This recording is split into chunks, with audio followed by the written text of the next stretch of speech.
नमस्कार मित्रों, मैं हूं डॉक्टर हरिनिवास। चैनल का नाम है संस्कृत साहित्य एवं संस्कृति। मोक पोल का फॉर्म कैसे भरेंगे, ध्यान से इस चीज को सुनिएगा, क्योंकि मोक पोल आपने जो किया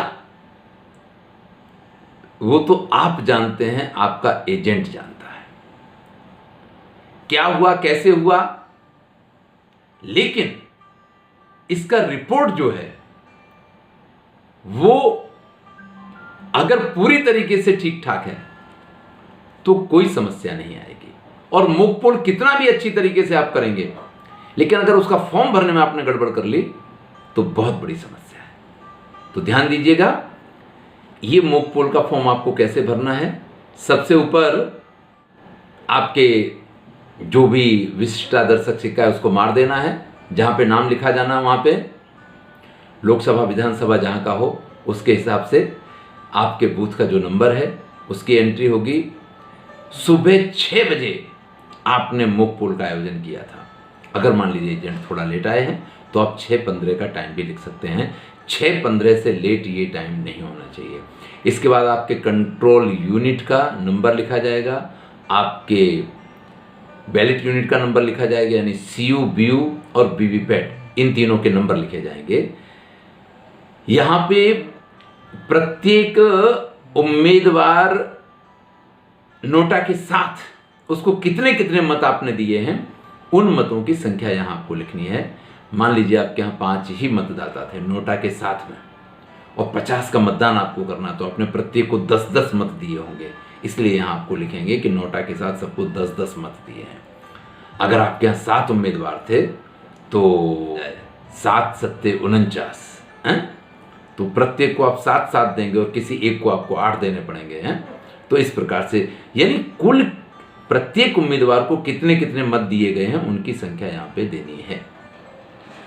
अब ध्यान दीजिएगा, जो मैंने मोक पोल के उसमें बताया था कि जब मोक पोल किया गया तो जिस उम्मीदवार के सामने का बटन दबाया गया ब्लू कलर का, उसी के सामने की रेड लाइट हुई, उसी के नाम की स्लिप निकली।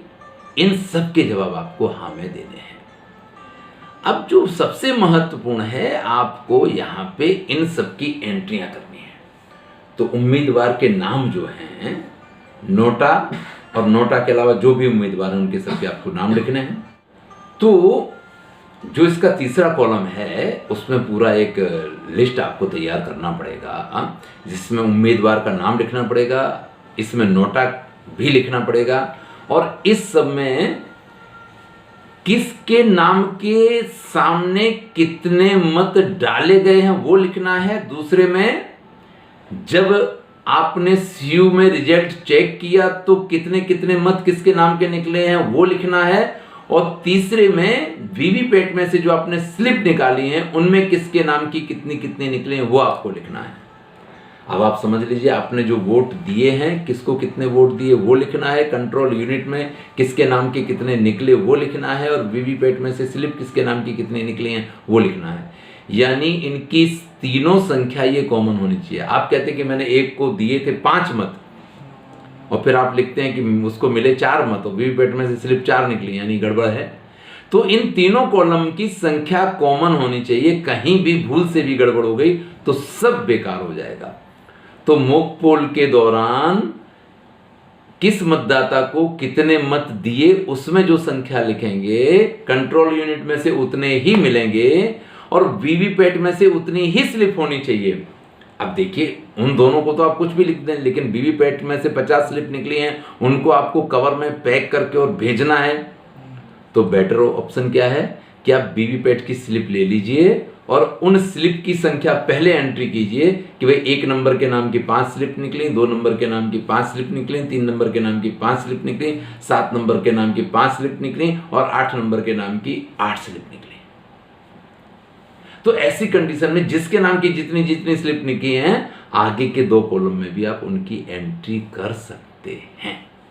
तो आपका फॉर्म बराबर तैयार हुआ है।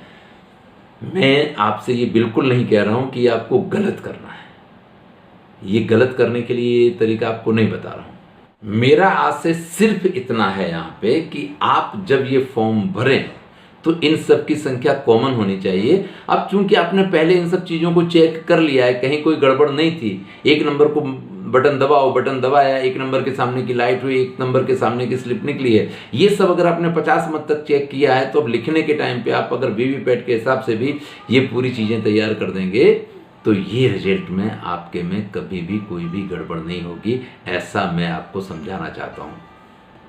इसका जो अंतिम कॉलम है उसमें आपको जवाब लिखना है कि जो आपने मत डाले, जो कंट्रोल यूनिट में से मत रिजल्ट में प्राप्त हुए और वीवीपैट में से जो स्लिप प्राप्त हुई वो सब बराबर थे। तो आपको उसके जवाब में क्या लिखना होगा, आप अच्छी तरीके से समझ सकते हैं कि सबके जवाब में हाँ ही लिखा जाएगा। मॉक पोल के बाद मशीन में रिजल्ट के बाद क्लियर बटन दबाया गया था, हाँ दबाया गया था, वहाँ पे आपको हाँ लिखना है। आपने उसके बाद टोटल में शून्य देखा था, बिल्कुल देखा था, उसका जवाब आपको देना है।